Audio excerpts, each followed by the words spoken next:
I'm Johnny Burtka, the president of ISI.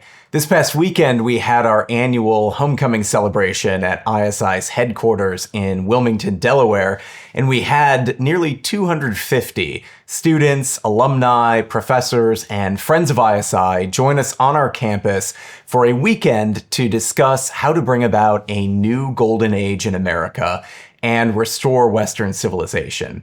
To kick the weekend off, the obvious thing hanging in the balance was the recent assassination of our friend Charlie Kirk. And I have to admit, it was very difficult to know exactly what to say to begin the weekend. There are so many people who knew Charlie far more personally than I did, or who are just much wiser than I am myself, and so I hesitated to add my own contribution to the conversation. But I felt like something needed to be said. So I reflected in advance of the weekend, and I wanted to share with you the thoughts that I offered that evening by way of presenting a second chapter now that many people have had an initial opportunity to react to Charlie's tragic death. A second chapter to think about at a deeper level where we should go as conservatives and as Americans more broadly. To start, I had the privilege of meeting Charlie for the first time back in 2015, but then we had lost touch. And in 2019, I was getting together with a friend down in Florida, and he had just given a recent speech entitled Conservative Voices from Charlie Kirk to Russell Kirk. And he was telling me this over drinks and a cigar on his back porch. And at first, the juxtaposition of Russell Kirk and Charlie Kirk struck me as a bit of a stretch. Obviously, when we think of Russell Kirk, we have this image of a man always in a three-piece tweed suit, holding a pipe in one hand and a glass of port in the other, gathered around the fireplace, where he often met with students at his home in Mecosta, Michigan, reciting lines from poems written by people like T.S. Eliot and talking about ghost stories and the other classics from the Western canon. And when I thought of Russell Kirk and juxtaposed it with Charlie's rallies, which were much more political in tone and policy-oriented at the time, while both men were great defenders of American civilization, the comparison and that golden thread that my friend was tying between the two, it seemed like a bit of a stretch. But in time, I came to realize that it was only because I did not know Charlie well enough. I was connected with Charlie after that get-together with my friend who was on TPUSA's advisory board. And a few years later, Charlie and I had the opportunity to talk down in Palm Beach at one of his Turning Point events. And I'll never forget that evening when I walked up to Charlie with one of my colleagues from ISI. He got a big smile on his face and said, "I love the work that ISI does. However, you all are way too smart for me and what we're up to at TPUSA." I laughed and, of course, dismissed that comment, knowing that Charlie is one of the smartest people on the planet and certainly one of the most smart conservatives in the country. And I said, "Well, I don't know about that, but, we're happy to work together, to collaborate." And he said, "I've actually been taking the time to get the education that I didn't get when I decided not to go to college and start TPUSA." Charlie had actually been devoting 2 hours a day to shutting off his phone, unplugging from technology, and really diving deep into the classics of Western civilization and the conservative intellectual tradition. As we learned at Charlie's memorial from Hillsdale College president and ISI board member Larry Arnn, Charlie actually completed about 30 online courses through Hillsdale College. And they'll be giving him an honorary degree along with Erica this spring. So Charlie was very serious about his intellectual growth and development. And Charlie told me on that night in Palm Beach that he had recently finished reading the seminal book, The Conservative Mind, which was published by Russell Kirk in 1953. And it had made a profound impact upon him.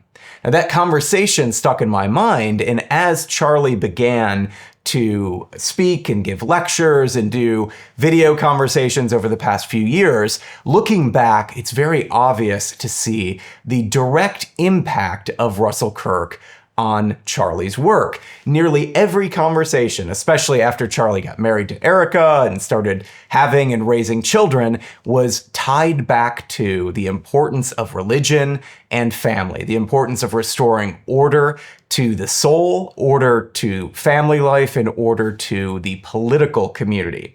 Now, this is really the essence of Russell Kirk's argument and his book, The Roots of American Order, and he shines light on it in the conservative mind as well. So last Friday, I was sitting in my office, and I decided to revisit my favorite essay by Russell Kirk. So in that essay, Civilization Without Religion, Russell Kirk examines the foundational role in religion, or in the cult, as he describes it, in shaping the culture that flows out of it, the laws, the political bonds that unite a people together. I found it fascinating that this essay was actually first given as a lecture in 1992 at the Heritage Foundation by Russell Kirk, which is 33 years ago this year. So it was 33 years ago that Russell Kirk gave this talk.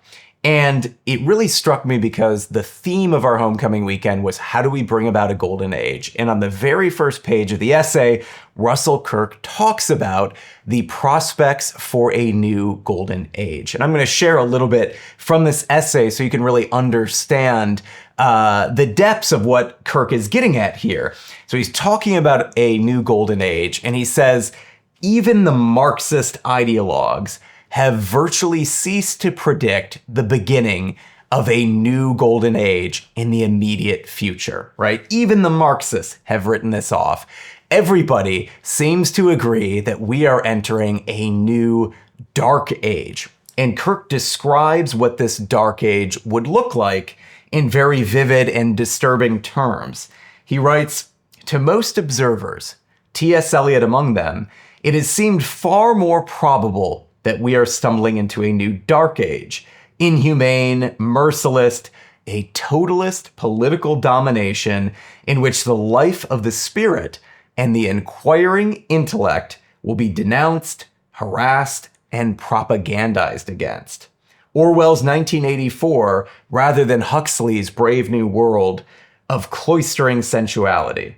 Or perhaps Tolkien's blasted and servile land of Mordor may serve as a symbol for the condition we will experience in 21st century America, which, however, may not be called the 21st century, the term Anno Domini having been abolished as joined to one of the superstitions of the childhood of the race.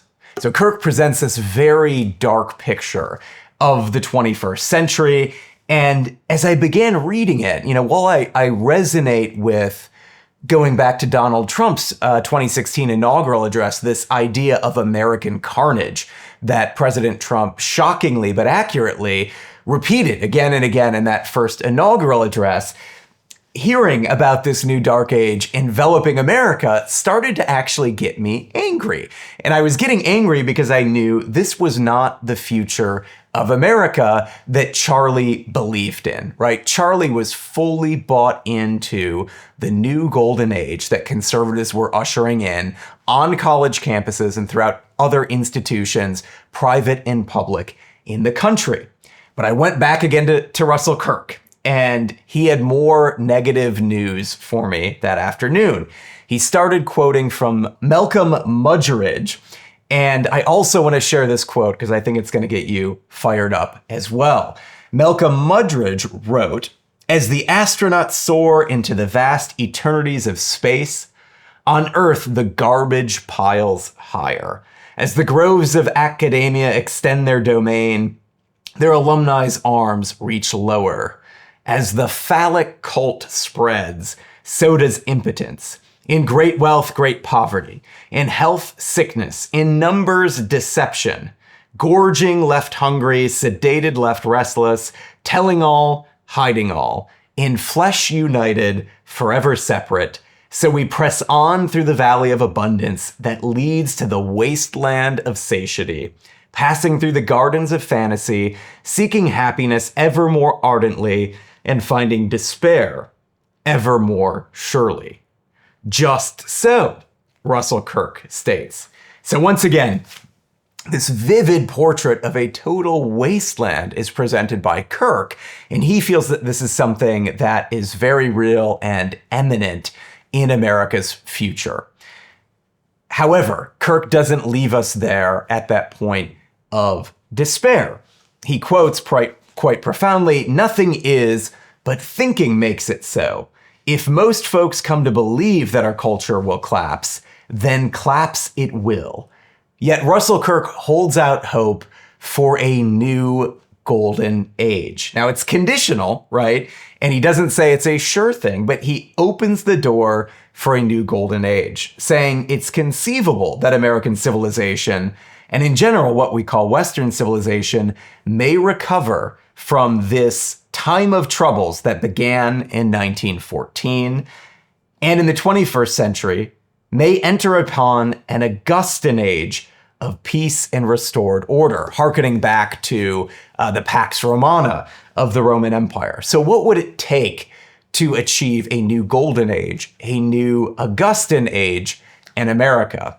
That is where Kirk points us to the absolute importance of religion and recovering those religious ties that really lay the foundation of a culture and civilization. And in order to get that return to that robust religious life and culture, Kirk says we may need to be given a sign. But if such an event is to occur at all, it is in the hands of God. He references Christopher Dawson as someone who expressed this hard truth very strongly in his book, Religion and Culture. Dawson wrote, "The events of the last few years portend either the end of human history or a turning point in it. The events of the last few years portend either the end of human history or a turning point in it." A turning point. They have warned us in letters of fire that our civilization has been tried in the balance and found wanting, that there is an absolute limit to the progress that can be achieved by the perfectionment of scientific techniques detached from spiritual aims and moral values. And here's the important line. The recovery of moral control and the return to spiritual order have become the indispensable conditions of human survival. But these can only be achieved by a profound change in the spirit of modern civilization. This does not mean a new religion or a new culture, but a movement of spiritual reintegration which would restore that vital relation between religion and culture which has existed at every age and on every level of human development. Amen to that, said Russell Kirk. Amen to that, I believe Charlie Kirk would say, and certainly his wife Erica Kirk cited that very Christian foundation of our nation, the importance of forgiveness, the importance of returning to God in order to save America. And as we see Russell Kirk describing how so many great civilizations end in slime, they end in decay. I think if Charlie were here today looking at what has unfolded over the past few weeks since his passing, that he would encourage us ever more boldly to recover and reintegrate religion and culture, understanding with Russell Kirk that this is the vital foundation for any free and flourishing society, and that when it is abandoned, civilizations experience the greatest cataclysms in world history. As Kirk closes his essay, Russell Kirk, that is, he says, civilizations that reject or abandon the religious imagination must end in fractured atoms. He talks about how our own civilization stands in peril and that it may expire of lethargy or be destroyed by violence, perishing perhaps from a combination of both evils, unless we reconnect and rediscover the religious foundation out of which it arose. And the very last sentence of Kirk's essay, he talks about how it is conceivable that we may be given a sign at the end of the 20th century, yet sign or no sign, a remnant must strive against the follies of the time. We are that remnant. And looking back, meditating on this essay, I find it quite profound that it was 33 years ago that Russell Kirk shared these words at the Heritage Foundation.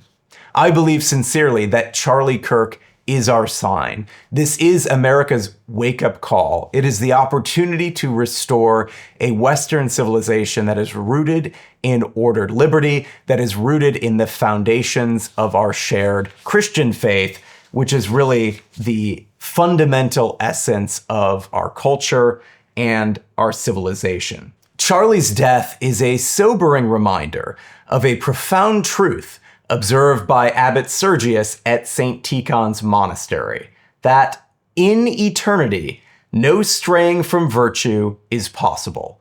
Man continues forever on the path which he has chosen in his life on earth. Charlie made his choice. Now, by the grace of God, we must make ours.